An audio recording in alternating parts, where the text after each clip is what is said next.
Hey everybody, welcome back to this episode of Think Business Live. There we go. Looking forward to talking with Eric Newman. Eric, it's a pleasure to have you on today and talk to you.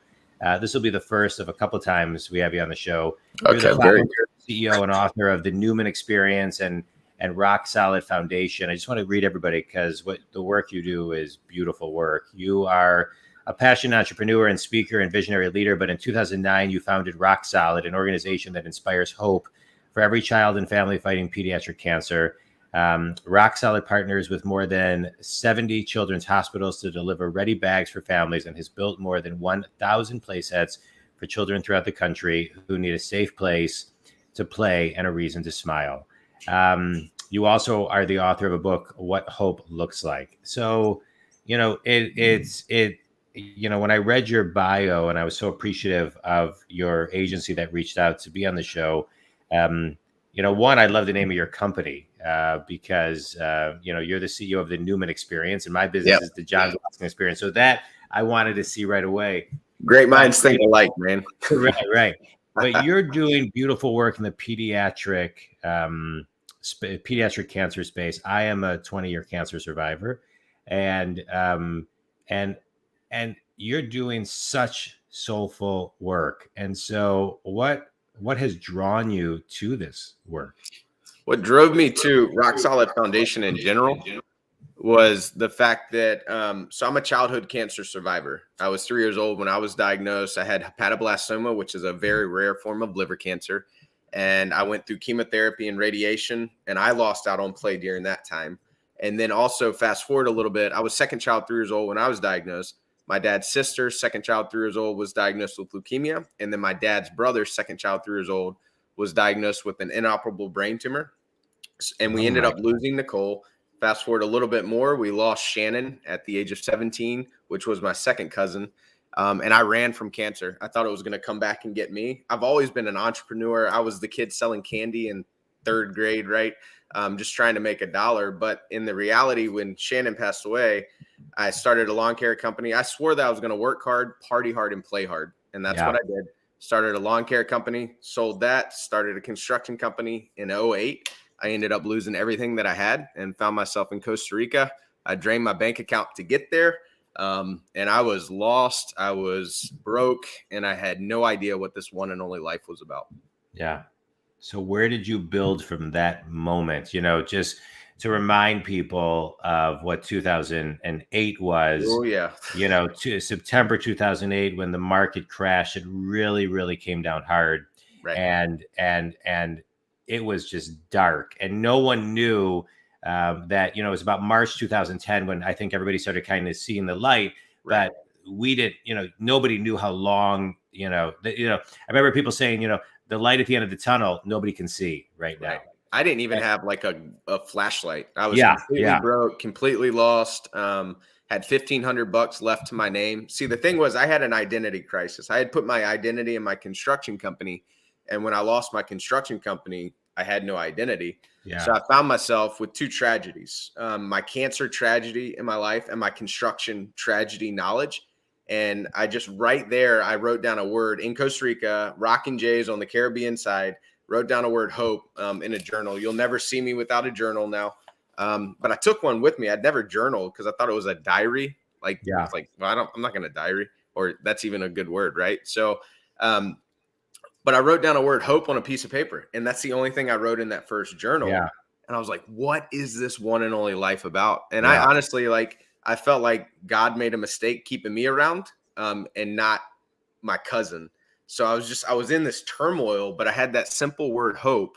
So I wrote that down. My parents had to fly me back. I ran out of money in Costa Rica. My mommy and daddy had to get me home. And one of my buddies, you're how old at this age? I was 27. I was engaged to be married. Like, I lost my fiance. I lost my trucks, my dog. I think country singers have made millions of dollars off of what I just said. But in return, I was flat broke, right? Right. And then from that, I came back, but I was changed in Costa Rica. I didn't have this huge transfiguration. But one of my buddies asked me to throw a fundraiser with him for our local children's hospital. So I did. And we ended up raising close to $7,000. Still broke, doing odds and ends jobs. And and I was able to present one of the really big checks to the hospital. Sat down, and a kid, god awful noise came around the corner. It was the IV pole. He was running as fast as he could. The IV poles aren't designed to go fast, and he stopped right in front of me. But attached to it was a mama bear holding the pole, and the mom asked me what I was doing. And for the first time, John, like, I threw away cancer. I didn't talk about it. A lot of my buddies didn't even know that I had cancer because of survivor guilt. But I told that mom my story that I had been given for the first time, and she started to cry, and she proceeded to change the world, proceeded to say the words that changed my life forever. And it's said that you give me and my husband hope that my son will be sitting in your seat one day. I had that word hope. I had no other direction, but I had an aim. Yeah. And then from that moment, I was like, well, what if I was put here on this earth to build hope for kids fighting cancer? And then we sold donuts for the first playset project we ever built, and the rest is history. So we started with zero, and now we're loving and serving kids all over the United States. Let's first of all, beautiful. Thank you for sharing your story. It's a beautiful story. I love what you do. But I want to kind of go back to that moment where you just kind of felt the purpose. You felt the mission, right? Because it sounds like the universe was kind of, whether you say the universe or spirit or something was giving you kind of planting these seeds, right? And then it all seemed to kind of come into alignment. And so what did that feel like, and how did you know that was the moment to execute, right? That was the take action moment. Because I think a lot of people, your story is incredibly meaningful because of your background, but I think many people are struggling with it who maybe have or haven't had cancer. They've had their, fill in the blank with the disaster or just the rebirth that they're going through. So can tap into that for a moment. Sure. Yeah. I truly believe that every single human being has a story, right? And it's a part of, like, either you're going to tell your story or that we're all given scars. And so after scars, so scars are scars. And I believe we teach our pain in many ways. 1000%. When you're really great at what you do, there is pain behind it. But when you get to a certain point, I find that nobody asks you about the pain. So then they're surprised by it. Correct. Yeah. Yep. So I think once the wound, so I was wounded, right? I had lost everything that the world said I should have. And I was in Costa Rica. And I remember that defining moment, like everything that I was pouring out, I was crying. I was in a mosquito net. I had all my belongings underneath me in a backpack, and I'd never felt so alone.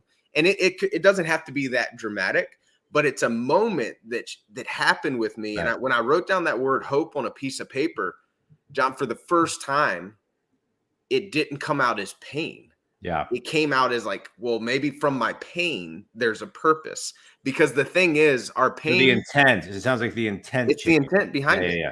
Yep. And your pain can either be your platform or it can be your prison. And every day I have to choose. Either I'm going to use my pain for my platform or I'm going to use it for my prison. And the fear is a real thing too. And it's just it's a decision that I made in that moment that I'm like, hey, maybe there is more to this. Yeah. And I think it's the frequency and vibration that we give it too, right? So a lot of times, if we give it a low frequency and a low vibration, then it sits in that space. But if we look for the higher meaning in it, right. And where's the lesson, and where am I supposed to be of service in this lesson, even when it looks so ugly at times? Right. Yeah. And I realize there's someone walking into something that I walked through, and I have the knowledge or the resource to help them. Just even you talked about the light at the end of the tunnel. I hate that saying. I can't stand it because a cancer diagnosis, it's a long tunnel. Yeah. But what if we could just flick a switch with one little light bulb? And I love the logo and the intro to your show. It's light bulbs, right? It's just a switch. What if we could help someone just take that switch and just encourage them to use their pain for a purpose? Yeah. I'll switch the background a little bit. There you go. I'm telling you, as soon as I was like, I know I'm going to like this guy. Yeah. There's this one too. Right. There we go.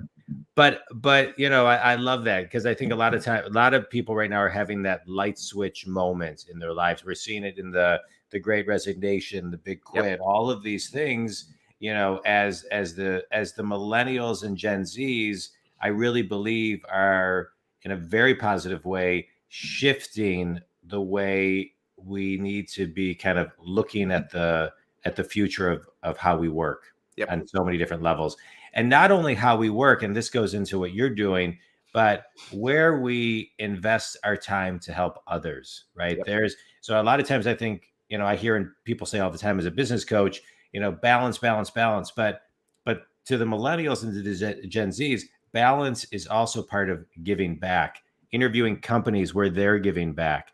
And so how do you encourage and get other companies to get noted?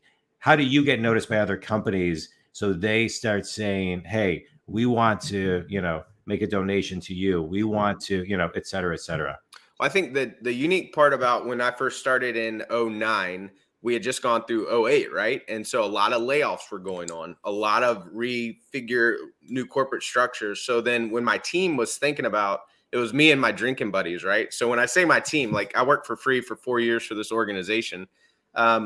But we were like, all right, what are companies going to be looking for? Well, they're going to be looking to potentially bring people back, and they're going to want to do team building, right? Yeah. So at the very beginning, I'm like, well, a lot of the stuff that I Googled about charity, I didn't like. So I was like, well, how can we create that revenue stream? And so what we did, we were like, well, what if we created a team building exercise for organizations to be a part of? So where I don't build the play set, we just make it simple that they're able to come out, do what their organization does, which is love and serve their community. And Roc Solid's the middleman. See, the key to success is being the phenomenal middleman. Yeah. We love and serve kids fighting cancer. We found the child. We found the company, and we're like, hey, would you like to have a see it, touch it, feel it experience? You bring your team out to build this play set.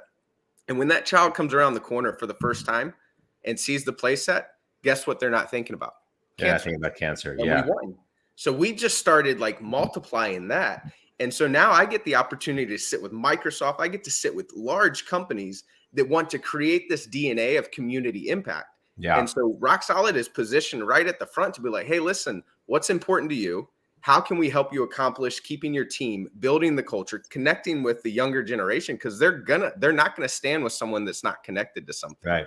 And so we created this whole idea to where I give to the community, but then in return, I accomplish my mission, which is loving and serving every child fighting cancer. Right. But also the other mission, I had testicular cancer. I had a stage 1, 17 treatments.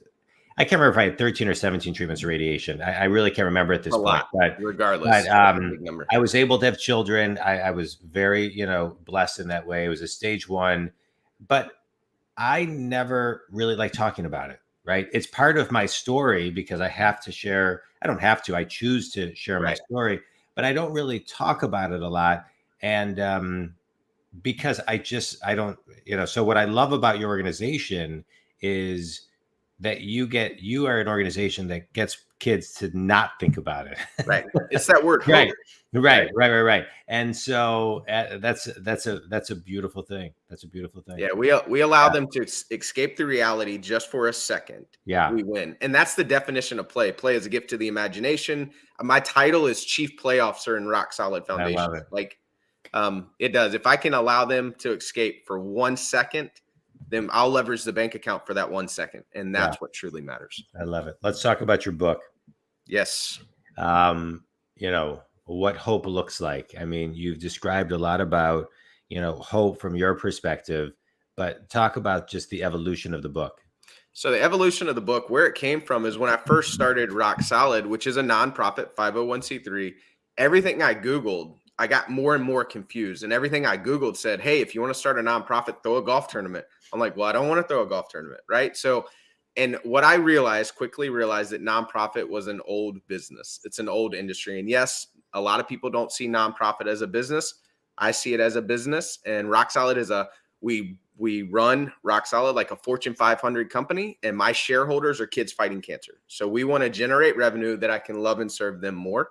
And the mentality that I found is that writing this book, the evolution of this book, is it took me about 4 years to compile and to trial and error lessons learned.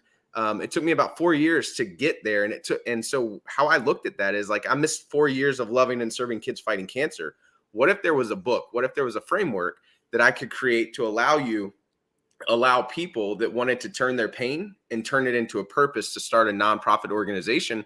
What if we could write it so easy that they could get to loving and serving their community that they're called to love and serve by reading a couple, like 100 and I think like 64 pages. So it's a framework on how to start with zero.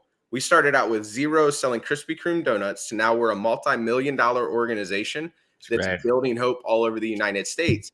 And we created the framework for you to be able to follow that game plan. And I'm getting phenomenal stories of people that have started. They love it. It's an easy read. And I want it to be easy because the nonprofit world is hard. I don't want to add something more complicated to it. Yeah, I love it. I love it.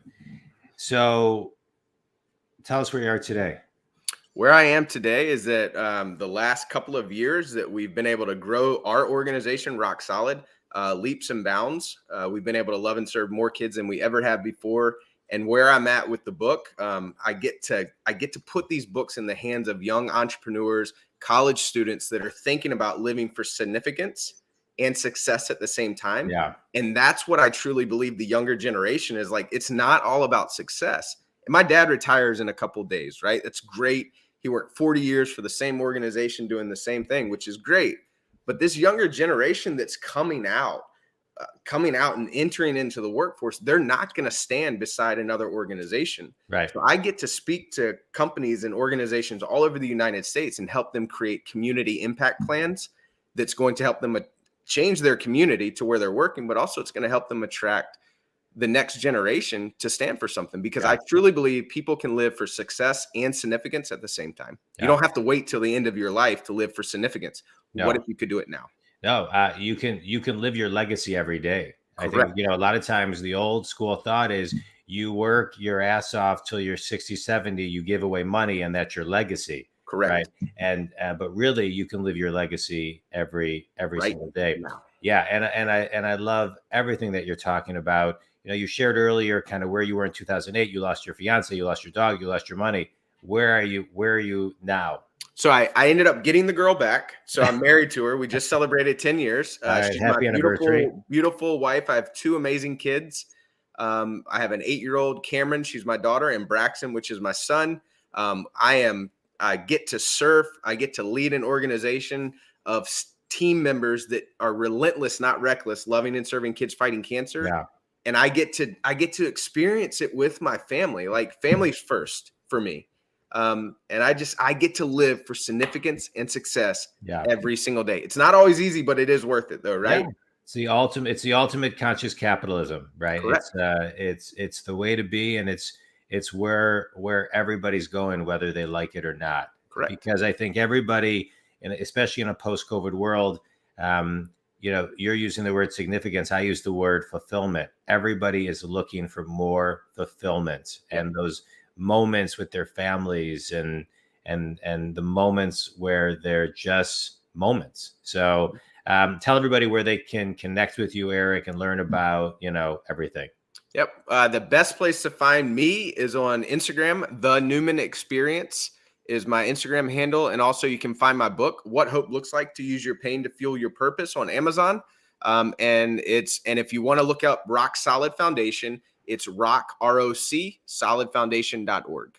Love it. I appreciate it's great to see you healthy and happy and doing the soul work that you're doing to really not only help so many people, but influence others to get back into their heart, get back into alignment with their heart, to do a little bit more good, which I think can all be reminded of every single day.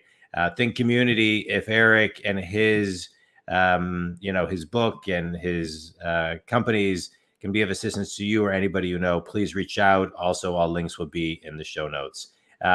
Eric, thanks, man. It was an absolute pleasure getting to know you.